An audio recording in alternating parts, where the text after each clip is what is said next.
तो साथियों नमस्कार एवं जोहार, मैं हूं उमेश कुमार और स्वागत करता हूं आप सभी का अपने इस YouTube चैनल U++ एकेडमी में।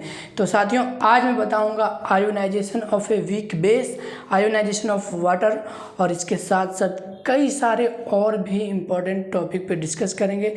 तो चलिए आगे बढ़ते हैं और आज पे फोकस करते हैं। आगे बढ़ने से पहले जान लेते हैं आपका हालचाल।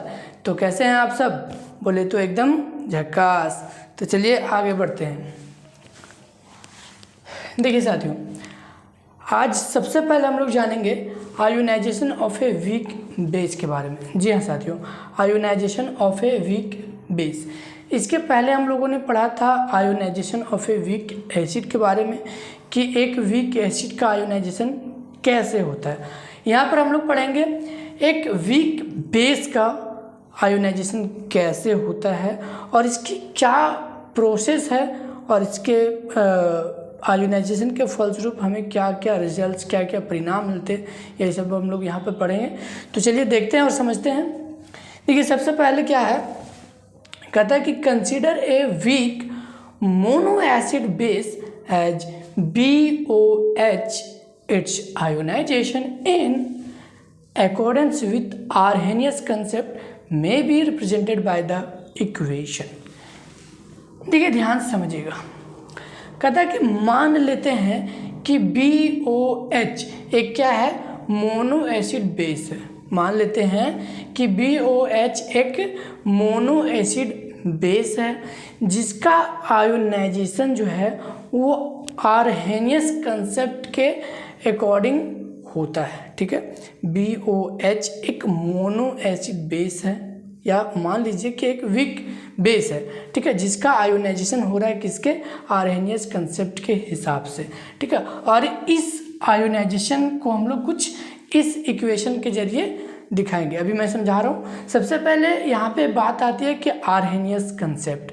आर्हेनियस कंसेप्ट क्या होता है? देखिए आर्हेनियस ने एसिड और बेस दोनों के लिए अपना अलग अलग कंसेप्ट दिया है। तो आर्हेनियस के हिसाब से बेस क्या होते हैं? आर्हेनियस कंसेप्ट के अनुसार बेस वे सब्सटेंस होते हैं जो वाटर में डिजॉल्व होने के बाद OH- आयन का निर्माण करते हैं। उन्हीं के हिसाब से आर्हेनियस के हिसाब से वे बेस होते हैं। ध्यान दीजिएगा। आर्हेनियस के हिसाब से बेस वे सब्सटेंस होते हैं जो वाटर में डिजोल्व होने के बाद क्या होते हैं, OH- आयन का निर्माण करते हैं। याद रखिएगा। अब देखिए यहाँ पे हम लोग क्या करते हैं। अब यहाँ पर जैसा कि मैंने बोला कि BOH क्या है, एक वीक बेस। ठीक है, BOH क्या है, एक वीक बेस है। अब जब इसका आयोनाइजेशन करेंगे तो इसके आयोनाइजेशन को हम लोग कुछ इस तरह से रिप्रेजेंट करेंगे, कुछ डबल हाफ एरो के द्वारा। ठीक है, समझ में आया? क्या है कि BOH क्या है, एक वीक बेस है, यानी कि एक वीक इलेक्ट्रोलाइट, इसको समझ लीजिए। और इसके आयोनाइजेशन को हम लोग डबल हाफ एरो के द्वारा रिप्रेजेंट करेंगे। तो जैसे ही BOH का आयोनाइजेशन होगा तो ये जो है B+ और OH- के रूप में टूट जाएगा। ठीक है, अब ध्यान दीजिएगा, चूंकि ये BOH एक वीक बेस है यानी कि एक वीक इलेक्ट्रोलाइट है, तो इसके आयोनाइजेशन के दौरान क्या होता है, इक्विलिब्रियम स्टेट आता है। क्या होता है, इक्विलिब्रियम स्टेट आता है। और जैसे ही किसी आयोनाइजेशन प्रक्रिया में इक्विलिब्रियम का स्टेट आता है तो वहाँ पे हम लोग केमिकल इक्विलिब्रियम का लॉ अप्लाई करते हैं। देखिए, applying the law of chemical equilibrium the constant Kb of the base will be given by. तो जैसे ही हम लोग यहाँ पे law of chemical equilibrium apply करेंगे तो आपको पता होगा, या फिर मैंने पहले भी बताया है कि जैसे ही इक्विलिब्रियम स्टेट की स्थिति में law of chemical equilibrium apply करते हैं तो वहाँ पे हमें एक कांस्टेंट मिलता है। और यहाँ पे कांस्टेंट जो है वो लिया गया है, वो है Kb। अब देखिए इसके कांस्टेंट इक्वल टू जो एक्सप्रेशन होता है उसे लिखना बहुत ही सिंपल आसान है। जैसे कि देखिए यहाँ पे Kb ठीक है। के बी क्या है, यहाँ पे कांस्टेंट मैंने ले लिया है, तो के बी इक्वल टू, अब इस के बी जो है कांस्टेंट, इसके इक्वल टू जो एक्सप्रेशन है वो लिखना बेहद आसान है। कैसे है देखिए, सिंपली आप राइट हैंड साइड आ जाइएगा, तो यहाँ पे बी प्लस और बी प्लस को आप स्क्वायर ब्रैकेट में क्लोज कर दीजिए। फिर से ओ एच माइनस है, तो ओ एच माइनस को भी स्क्वायर ब्रैकेट में क्लोज कर दीजिए, और बट्टा में आ जाइए, तो लेफ्ट साइड आ जाइए। लेफ्ट साइड में क्या है, बी ओ एच, तो यहाँ पे क्या हो जाएगा आपका बी ओ एच को भी क्या कीजिए आप स्क्वायर ब्रैकेट में क्लोज कर दीजिए। तो यहाँ पे क्या आ जाएगा, K B equal to B plus O H minus by B O H, और सभी को हम लोगों ने क्या किया, स्क्वायर ब्रैकेट से इनक्लोज कर दिया है, और इसको हम लोग मान लेते हैं इक्वेशन 1 अभी, ठीक है। इसको इक्वेशन 1 मान के चलते हैं अभी, ठीक है। यहाँ तक आपको बात समझ में। अब मैंने आपको बताया था कि यहाँ पे जो स्क्वायर ब्रैकेट है, वो स्क्वायर ब्रैकेट क्या करता है, वो जो है वो उस सब्सटेंस का, उस पदार्थ के कंसंट्रेशन बताता है, यानी कि किसी लिक्विड में उस पदार्थ की जो मात्रा होती है उसे हम लोग कंसंट्रेशन, यानी कि उसकी मतलब उसे कंसंट्रेशंस कहते हैं, ठीक है। तो यानी कि यहाँ पे जो स्क्वायर ब्रैकेट है वो क्या काम कर रहा है, तो स्क्वायर ब्रैकेट उस अमाउंट का, उस पदार्थ का, उस सब्सटेंस का कंसंट्रेशन बताने का कार्य कर रहा है, ठीक है। यहाँ तक आपको समझ में आ गया। क्या कहता है आगे, if the initial concentration of the base is C moles per litre and if alpha is degree of ionization, then देखिए क्या हो है, कहता है कि अगर, ठीक है, अगर उस बेस का initial concentration C moles per litre है, और यदि अल्फा, जिसे हम लोग डिग्री ऑफ आयोनाइजेशन कहते हैं, तो क्या होगा, कैसे हम लोग आगे इसको प्रोसीड करेंगे। देखिए सिंपली कहने का मतलब है कि यहाँ पे हम लोग लेंगे कि जो बेस है उसका इनिशियल कंसंट्रेशन सी, और जो डिग्री ऑफ आयोनाइजेशन वो अल्फा, और हम लोगों को पहले से पता है कि अल्फा यानी कि डिग्री ऑफ आयोनाइजेशन, ठीक है। तो यहाँ पे सबसे पहले इस इक्वेशन को जो यहाँ पे लिखा गया था उसी इक्वेशन को मैंने यहाँ पर लिखा है, ठीक है। बी ओ एच और इसका आयोनाइजेशन किया तो बी प्लस और ओ एच माइनस के रूप में टूटा। अब देखिए यहाँ पे हम लोग इसका कॉन्सेंट्रेशंस अप्लाई कर रहे हैं, तो सबसे पहले ओरिजिनल कंसंट्रेशन, तो ओरिजिनल कंसंट्रेशन में चलेंगे तो बी ओ एच, ठीक है, इसका कंसंट्रेशन सी मान के चलते हैं, और जैसे ही इसका आयोनाइजेशन हो जाता है तो आयोनाइजेशन होने के बाद इसका कंसंट्रेशन 0 मान के चलते हैं, और फिर OH का भी आयोनाइजेशन हो चुका है तो इसका भी कंसंट्रेशन 0, ठीक है। अब यहाँ पर देखिए दोबारा से हम लोग रिवर्स चलते हैं, ठीक है। तो जब रिवर्स चलेंगे तो क्या होगा, अब इनका आयोनाइजेशन हो चुका है तो इसका कंसंट्रेशन C, ठीक है, मल्टीप्लाइड बाय अल्फा। यहाँ पर C क्या है, टोटल कंसंट्रेशन है, टोटल मोलर कंसंट्रेशन, और अल्फा क्या है, डिग्री ऑफ आयोनाइजेशन। तो इसका जो कंसंट्रेशन होगा आपका C अल्फा हो जाएगा। फिर से इसका भी कंसंट्रेशन C अल्फा हो जाएगा। क्यों, क्योंकि आपका टोटल मोलर कंसंट्रेशन C मान के चले हैं, ठीक है, और उसके बाद जो अल्फा हमारा वो डिग्री ऑफ आयोनाइजेशन, तो C मल्टीप्लाइड बाय अल्फा, ये हमारा हो जाएगा total molar concentration B plus का।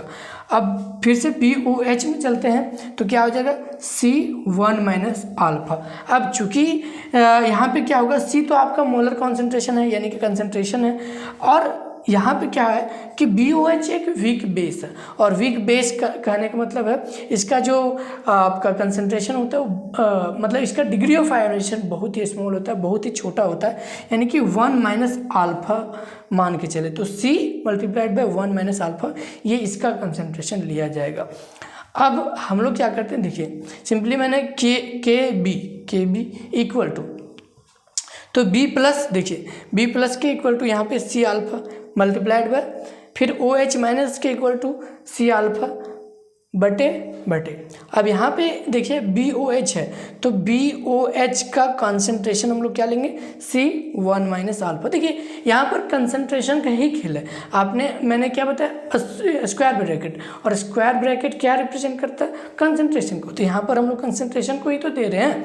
तो अगर सिंपली हम लोग एक C और एक C कैंसिल करेंगे तो एक C हमारा बच जाएगा, और अल्फा स्क्वायर हो जाएगा बाई 1 माइनस अल्फा यहाँ पर बचेगा। तो ये आई थिंक यहाँ तक आपको समझ में आई है। अब इसके मैं आगे बताता हूँ, ठीक है।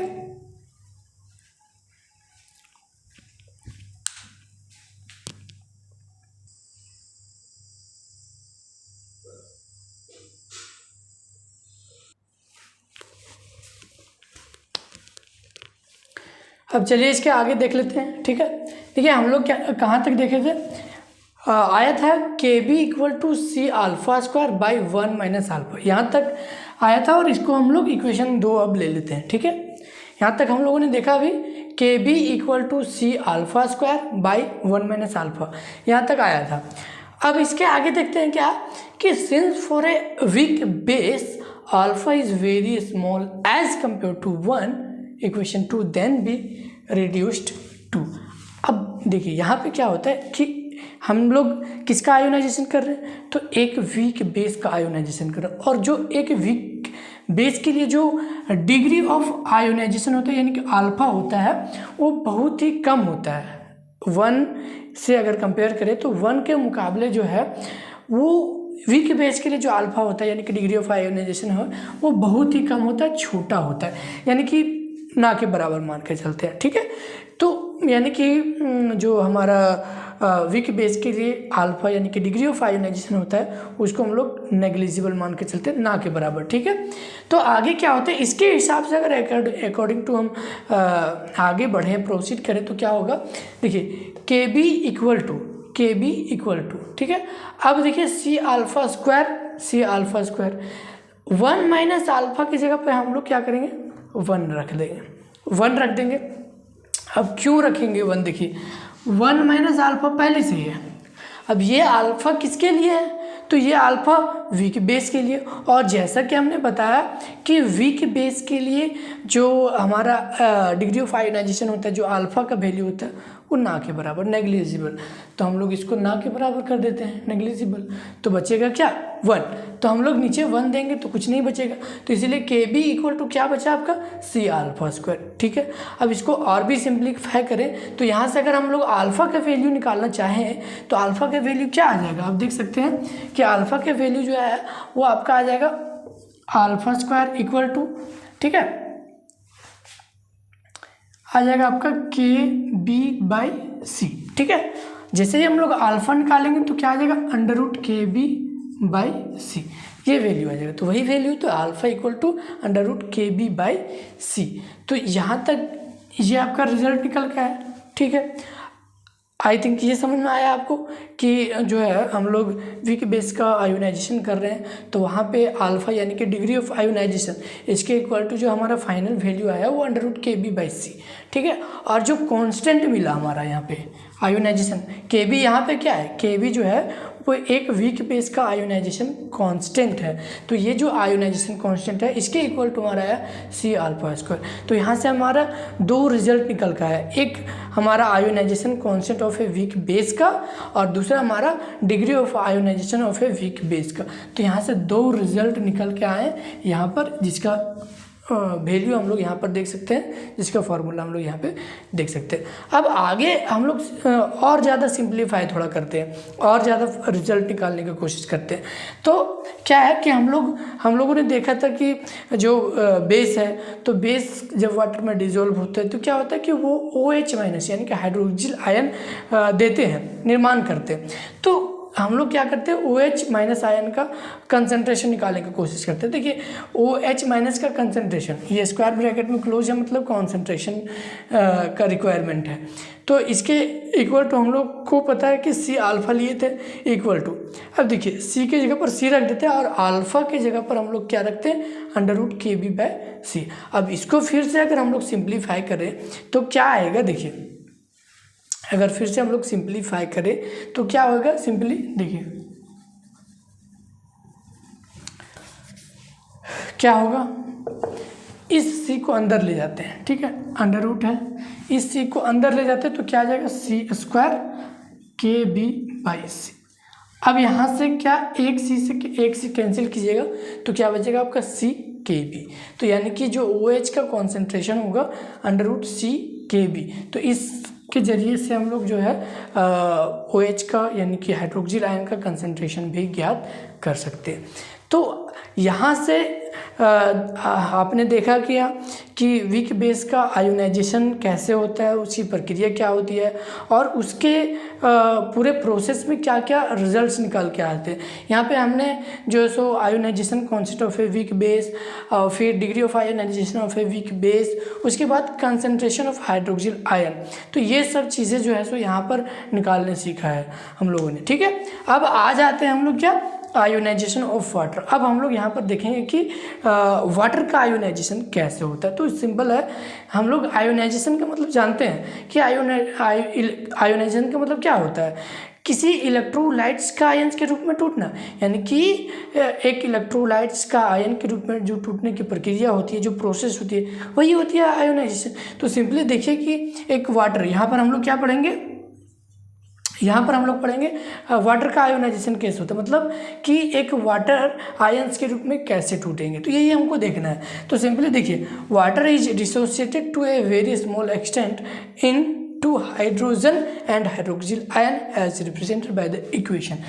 कहता क्या है कि जो वाटर है, जो हमारा जल है, वो बहुत ही कम मात्रा में जो है वो डिसोसिएटेड होते हैं, मतलब बहुत ही कम मात्रा में टूटते हैं। मतलब सिंपली कहने का मतलब ये है कि वाटर बहुत ही कम मात्रा में आयंस के रूप में टूटते हैं, और टूटते हैं तो वो भी किस रूप में, तो हाइड्रोजन आयन और हाइड्रोक्सिल आयन के रूप में टूटते हैं। देखिए इक्वेशन के द्वारा मैंने यहाँ पर समझाया कि ये H2O है। ठीक है, तो H2O जब टूटेगा, आयोनाइज होगा, तो आयोनाइजेशन के लिए हम लोग इस साइन का इस्तेमाल करते हैं, जैसा कि हमने पहले से करते आया हूँ।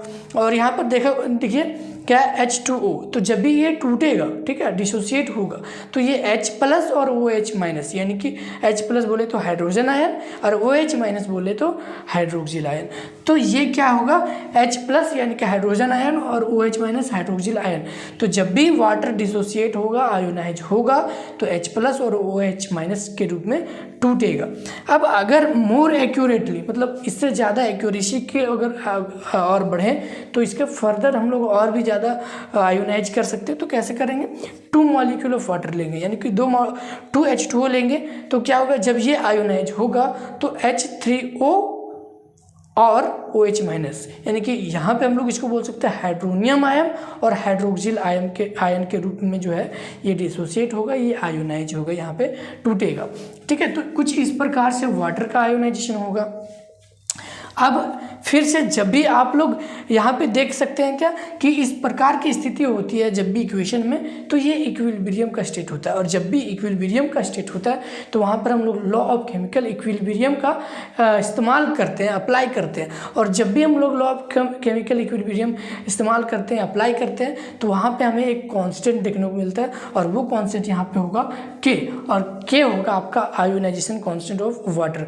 तो फिर से हम लोग यहाँ पे आयोनाइजेशन कांस्टेंट ऑफ वाटर और हम लोग निकालेंगे degree of ionization of water. तो आगे देखिए प्रोसीड करते हैं। तो सबसे पहले हम लोग कांस्टेंट का एक्सप्रेशन निकाल लेते हैं, K इक्वल टू, अब आ जाइए राइट साइड में, तो क्या होगा, H प्लस को स्क्वायर ब्रैकेट से इनक्लोज कर दीजिए, OH माइनस को स्क्वायर ब्रैकेट से इनक्लोज कर दीजिए, बटन में आ जाइए, फिर लेफ्ट साइड में H2O को स्क्वायर ब्रैकेट से इनक्लोज कर दीजिए। अब आगे प्रोसीड करेंगे हम लोग और निकालेंगे क्या, हम लोग निकालेंगे आपका आयोनाइजेशन कांस्टेंट ऑफ वाटर और degree of ionization of water. तो यहाँ पे आगे प्रोसीड करते हैं इसको। तो यहाँ तक आप लोग नोट कीजिए, फिर मैं आगे बढ़ता हूँ। ठीक है,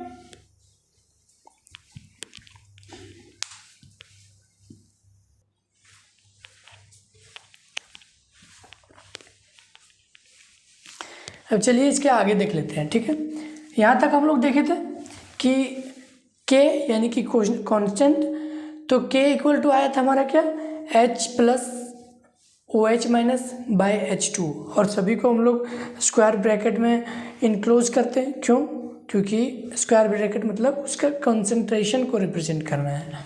ठीक है, आगे इसके देख लेते हैं। Since dissociation takes in very small extent, कहता क्या है कि यहाँ पर जो डिसोसिएशन होता है, जो आयोनाइजेशन होता है, वो बहुत ही कम मात्रा में, स्मॉल एक्सटेंट में होता है। इसीलिए the concentration of the unassociated water undissociated water molecules H2O है ना, may be regarded as constant से small k। यहाँ पर कहा रहा है क्या कि जो डिसोसिएशन है, जो आयोनाइजेशन होता है, वो बहुत ही स्मॉल एक्सटेंट में, बहुत ही कम मात्रा में होता है। इसीलिए जो अनडिसोशिएटेड यानी कि अनआयोनाइज्ड जो वाटर होगा उसका कंसंट्रेशन, जैसे कि हम लोग कंसंट्रेशन ऑफ H2 है ना, यहाँ पर जो अनआयोनाइज्ड वाटर मॉलिक्यूल होगा उसका जो कंसंट्रेशन है वो हम लोग कांस्टेंट के तौर पर लेंगे, एज ए कांस्टेंट लेंगे, और वो होगा हमारा स्मॉल के। देखिए सिंपली हम लोग जानते हैं K equal to square bracket H plus square bracket OH minus by, यहाँ पे हम लोग क्या करेंगे अभी देखिए इस H2O चूँकि ये अनआयोनाइज्ड वाटर मॉलिक्यूल है, इसके जगह पर हम लोग कांस्टेंट लेंगे स्मॉल के। ठीक है, अब आगे इसको सिंप्लीफाई करेंगे तो क्या होगा कि देखिए ये कैपिटल के है और ये स्मॉल के, जब इसको क्रॉस मल्टीप्लाई करेंगे तो इक्वल टू हमारा बचेगा square bracket H plus square bracket OH minus, और स्क्वायर ब्रैकेट का मतलब क्या यहाँ पे होता है आपको पता है, कॉन्सेंट्रेशन। ठीक है, तो क्या है कि the product of the two constants that is capital K and small K gives another constant which is designated by KW, hence the equation is written as.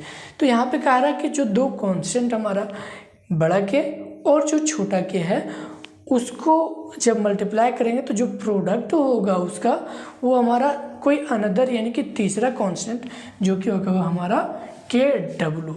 ठीक है, क्या होगा KW, और KW तो फिर से इक्वेशन चेंज हो जाएगा। तो कैसे चेंज होगा, तो KW इक्वल टू आ जाएगा आपका square bracket H plus square bracket OH minus, और इसको हम लोग अगर इसका वैल्यू निकालेंगे तो फिक्स वैल्यू यहाँ पे आ जाता है, इसका फिक्स वैल्यू आ जाता है। वो वैल्यू है आपका 1.0 into 10 to the power minus 14 mole square dyne per metre का पावर 6 एट 25 डिग्री सेंटीग्रेड। ठीक है, तो ये आपका फिक्स आ गया। ये फिक्स क्या है, ये है आपका आयोनाइजेशन कांस्टेंट ऑफ वाटर, यानी कि KW का फिक्स वैल्यू इतना होगा 25 डिग्री टेम्परेचर पर। ठीक है, कहता है क्या, where KW is ionization constant of water. यहाँ पे KW क्या है, आयोनाइजेशन कांस्टेंट ऑफ वाटर है, इसका वैल्यू इतना आया है। ठीक है, और is called ionic product of water. इसको हम लोग KW को हम लोग आयोनिक प्रोडक्ट ऑफ वाटर भी कह सकते हैं। ठीक है, since in pure water the concentration of hydrogen and hydroxyl ion must be equal to one another, यानी कि प्योर वाटर के केस में क्या होगा कि जो आपका हाइड्रोजन आयन यानी कि H प्लस आयन होगा और जो हाइड्रोक्सिल आयन यानी कि OH माइनस आयन है, उन दोनों का कंसंट्रेशन जो है इक्वल होना ज़रूरी है, मस्ट है। देखिए इसका कंसंट्रेशन हम लोग कैसे निकालेंगे, सिंपली H प्लस, ठीक है, जो आपका concentration of H plus equal to होगा आपका concentration of OH minus equal to ये KW होगा। ठीक है, अंडर रूट KW। ठीक है, under root KW equal to जो आपका वैल्यू आएगा। अब देखिए KW का जो अंडर रूट KW का वैल्यू हम लोग निकाल चुके हैं ऑलरेडी। ठीक है, तो यहाँ पर देखिए क्या आएगा, 1 into 10 to the power minus 14 mole square dyne per metre का पावर 6 इक्वल टू जो वैल्यू आएगा 1 into 10 to the power minus 7 mole dyne और पर मीटर का क्यूब। ये आपका आ जाएगा कंसंट्रेशन ऑफ H प्लस और OH माइनस, जो कि प्योर वाटर के केस में इक्वल होगा। आपको समझ में आया यहाँ तक? ठीक है, बिल्कुल। अब देखिए क्या कहता है कि if a strong acid like HCl added to water the concentration of, simply समझ लीजिए पहले, if a strong acid like HCl added to water, जब किसी स्ट्रॉन्ग एसिड को यानी कि जैसे कि HCl हाइड्रोक्लोरिक एसिड को वाटर में मिलाया जाता है तो क्या होता है, concentration of H plus ion will become very high. तो ऐसे केसेस में जो H प्लस आयन का कंसंट्रेशन है वो बहुत ही हाई हो जाएगा और देयरफॉर इसलिए the concentration of OH minus ion will correspondingly decreases. तो यहाँ पर जब भी वाटर में स्ट्रॉन्ग एसिड मिलाया जाएगा तो H+ आयन का जो हमारा कंसंट्रेशन होगा वो बहुत ही ज़्यादा हो जाएगा और उसके अकॉर्डिंगली, उसके अनुसार जो OH- आयन्स का जो कंसंट्रेशन होगा वो डिक्रीज करेगा, यानी कि घटेगा। So that the product of their concentration remain constant similarly. और उनका जो कंसंट्रेशन है OH- और H+ दोनों का जो कंसंट्रेशन होगा उनका प्रोडक्ट यानी कि मल्टीप्लिकेशन करने पर जो आएगा वो सिमिलर कांस्टेंट होगा। ठीक है। इफ़ ए स्ट्रॉन्ग बेस, अगर स्ट्रॉन्ग बेस है ना, लाइक NaOH यानी कि sodium hydroxide is added to water, यानी कि किसी स्ट्रॉन्ग बेस जैसे कि सोडियम हाइड्रोक्साइड को अगर वाटर में मिलाया जाता है तो क्या होता है कि the concentration of OH- ion will become very large and therefore that of H+ ions will correspondingly become very small। तो क्या होगा, जैसे ही वाटर में कोई स्ट्रॉन्ग बेस यानी कि NaOH सोडियम हाइड्रोक्साइड जैसे बेस को मिलाया जाएगा तो क्या होगा, वहाँ पे OH- आयन का कंसंट्रेशन बहुत ज़्यादा हो जाएगा और उसके हिसाब से जो H+ आयन का कंसंट्रेशन होगा वो कम होगा। ठीक है। तो आई थिंक कि आज हमने पढ़ा ionization of a weak base के बारे में, ionization of water, ionization of a weak base और आयोनाइजेशन ऑफ वाटर के बारे में पढ़ा। वहाँ पे हमने काफ़ी चीज़ें निकाली, जैसे कि हमारा आयोनाइजेशन कांस्टेंट हो गया, हमारा जो है सो डिग्री ऑफ आयोनाइजेशन हो गया, concentration of OH- ion, H+ ion. तो ये सभी चीज़ें हम लोगों ने रिजल्ट के तौर पे देखा। तो आई थिंक कि ये सभी आपको समझ में आया होगा। तो आज के लिए बस इतना ही, मिलते हैं हम अपने अगले वीडियो में, तब तक के लिए बाय बाय, धन्यवाद।